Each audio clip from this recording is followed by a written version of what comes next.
Hey food allergy mama, if you're traveling with food allergies, there's a good chance you've had this thought. Well, I guess it means I'll be cooking the whole time. And of course, you would do anything to keep your loved one or your child safe. But let's be honest, it can feel easier to just stay home instead of finding ways to cook, plan, and be the food safety officer on vacation. In today's episode, we're digging into what to pack and prep so you can cook safely while traveling and relax. I'll walk you through what gear to bring, how to keep meals simple, and how to make the process way less stressful. Plus, you'll get ways to save a ton of time and effort on every future trip. If you've ever skipped a vacation, or even thought about it because it felt like too much work, this episode is for you. Let's get to it. Hey food allergy mama, if you're here, you've likely experienced the scary and lonely food allergy diagnosis with your child. Unfortunately, food allergy parents aren't taught how to navigate the food allergy lifestyle, and it's easy to feel alone and discouraged sometimes. But I'm here to show you that food allergy life doesn't have to feel restrictive, scary, or isolated. I'm Karina, and I'm a 17-year food allergy mom and food allergy coach at Friendly Pantry Consulting. I specialize in making food allergy life safer and less worrisome for food allergy families like yours. I'm not perfect, but over 17 years, I've learned a lot the hard way, and I'm sharing the secrets and resources you won't hear anywhere else that will help you feel confident living with food allergies faster and easier than I did. From introducing allergens, travel, navigating school, and educating friends and family, this podcast will give you the essential tips and strategies you need to help your food allergy child and family thrive. Welcome to the show. Have you heard? I've become a food allergy travel advisor. I can help take the burden of planning off your plate so you can focus on making memories with your family. Email me at corina.meckleborg@fora.travel and we can chat about your dream vacation. You can also sign up for my Food Allergy Travel Secrets email list where I share our family's travel secrets that we learned after 18 years of traveling with food allergies. Go to www.friendlypantry.com/travel secrets, all one word. As a food allergy travel advisor, one of the things I hear a lot is that people don't want to cook on vacation. They're just so tired and burnt out from cooking that they really don't want to do it while they're away. And I get this in every single way. Don't get me wrong. Luckily, there are more allergy-friendly vacation options where someone can cook safely for you now than ever before. But sometimes those options just don't work. For various reasons, having someone else do the cooking might not be right for your family. Maybe it's your first time traveling and you're nervous, or maybe your family manages multiple allergies which can increase risk. Or maybe they manage allergies that are not in the top 9 of allergens, which also increases the risk. Or maybe you just don't want or like the available travel options. Whatever it is, I want you to know that cooking on vacation doesn't have to be as hard as it seems. You don't have to skip the vacation altogether. Hear me out here because we have done it many, many times, including places like Paris, London, Barcelona, and you don't even have to get an Airbnb. There are hotels with kitchens too. Even if you're looking for a beach or resort vacation, there are resorts with pools and gorgeous beaches and lots of activities that also have kitchens so you can cook for yourself. Whether you're exploring another city or you want a beach pool vacation, there are options for self-cooking that can often make your trip less stressful and more fun. And that's what I want to share with you today. The key is to shift your mind from meals like at home to vacation-style meals. But how do we do this? Well, like I always say, I love meal planning. So start with a simple meal plan. You can plan 5 to 7 easy dinners and repeat breakfasts and lunches. You don't need a new meal every time. Once you find a vacation meal plan that works for your family, you can save it and reuse it for future trips. It becomes your travel menu, and you can tweak it slightly based on what your family likes. This saves so much time and effort, and you don't have to reinvent the wheel or the meal every vacation. Now here's where things go to the next level. You can take this travel menu or vacation meal plan and create a list of non-perishable food packing list. These are the things that you're going to bring from home. For example, I pack all the non-perishables like safe pastas, dried seasonings, baked goods, including frozen bread, buns, waffles, pancakes, oils, rice, crackers, nut butter replacements, cereals, and even milk replacements.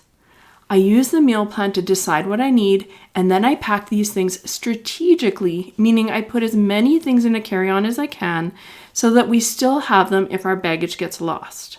Did you know that I have my whole vacation meal plan and packing list template, including in my food allergy travel workshop? If you've already booked accommodations, you can buy this workshop for only $34. Or if you book accommodations through me as a travel advisor, I will include it at no additional cost. So when I'm packing, I'm careful not to exceed liquid restrictions. So if I was bringing a liquid like cooking oil or milk replacement, I would either put that in with our liquids bag if there's room, or I would put it into my packed luggage. Now, if you put it in your packed luggage, you're going to need to remember that if your luggage gets lost, you will lose that item. So you may want to consider air tags for your luggage as well. And remember, carry-on room is limited. That's why if I'm running out of room in the carry-on, I will prioritize food for my food allergy child. For example, I would just bring enough bread or muffins for her and then buy muffins at the destination for the rest of us. This ensures that I'm not running out of space. The other thing I want to make sure that I bring is treats, because there's nothing worse than not having a dessert when all the rest of us are having desserts. So I want to make sure I've got some sort of treats, and I usually let my daughter go to the grocery store with me before we leave, and we pick out one or two really great treats that will be her favorite items for desserts on the trip. Okay, but let's talk about customs, because some countries are very strict about what they allow into the country as far as food. And we have traveled to Mexico, US, Bahamas, several European countries, and I'm happy to say that we've never had issues with bringing those non-perishables like the baked goods, crackers, granola bars, pastas, and seasonings. But it's still important to check with the customs department of whatever country you're going to go to, so you know what you can and can't bring. Then, when you arrive and go through customs, always mention the food you have so you don't get fined. It's always better to declare the food. We've even brought canned meats like tuna, ham, and chicken at times, and we've always declared our food and not had a problem. That said, we always bring a letter from our allergist that states that we need to travel with food because of food allergies. And even though we've never had to show it, we have it just in case, hoping that it would lower the chance that the food would be confiscated. But I really don't think that you're going to have to worry about that. As long as you follow the custom regulations, declare what you have, and you should have no problem. So we talked about keeping your meal plan and using it for every vacation, which means we now have that packing list of non-perishables that we can use to pack every single time. So we can break the meal plan even further to just include a list of non-perishables like meats, proteins, fruits, and veggies that we're going to buy when we get to the destination. This is now your grocery list, and it's a huge time saver because it saves us from having to remember what to buy when we get to the destination. Think of all the frustration that this will save you, because you don't have to wander through the store feeling lost and defeated because you can't find safe foods. And we're not scouring ingredient labels in the store and worrying that we've missed something. We also don't have to understand the labeling laws of the country we're going to. Instead, we have a clear plan that gives us direction with foods from home that we know are safe, and we're only buying the items that we don't have to read labels on, like fresh meat and veggies and fruits from the destination. This saves us so much time and stress. Not only that, but when you are cooking on vacation, you're going to save money because we're not eating out the whole time. Okay, so you might be wondering, Karina, how do I start this meal plan? Like, how do I create it? Let's talk about that next. Here are a few tips. The first one is to keep those meals simple and stress-free. So think about items that work for your allergies, like one pot pasta, build your own tacos, maybe a roasted veggie with a protein.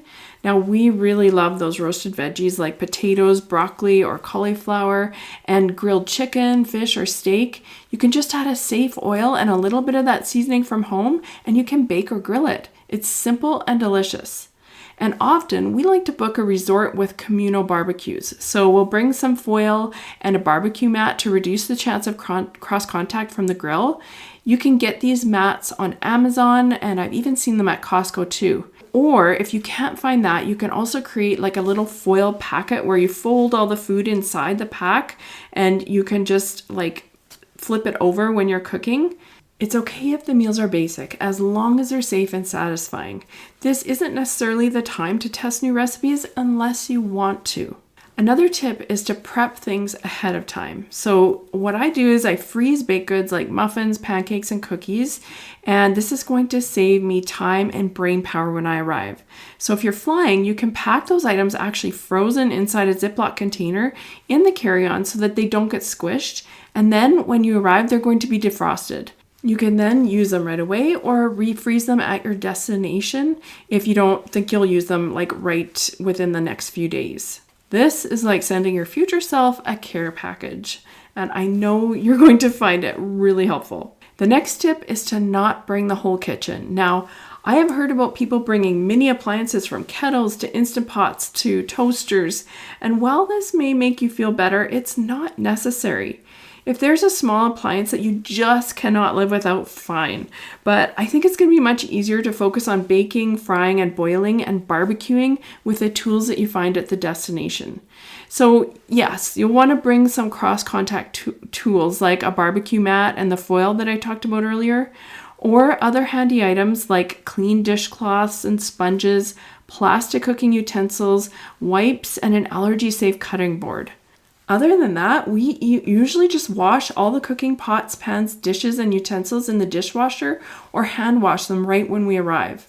We also wipe down any hard surfaces in our room. And did you know that you can sometimes request an allergy clean where they actually deep clean your room?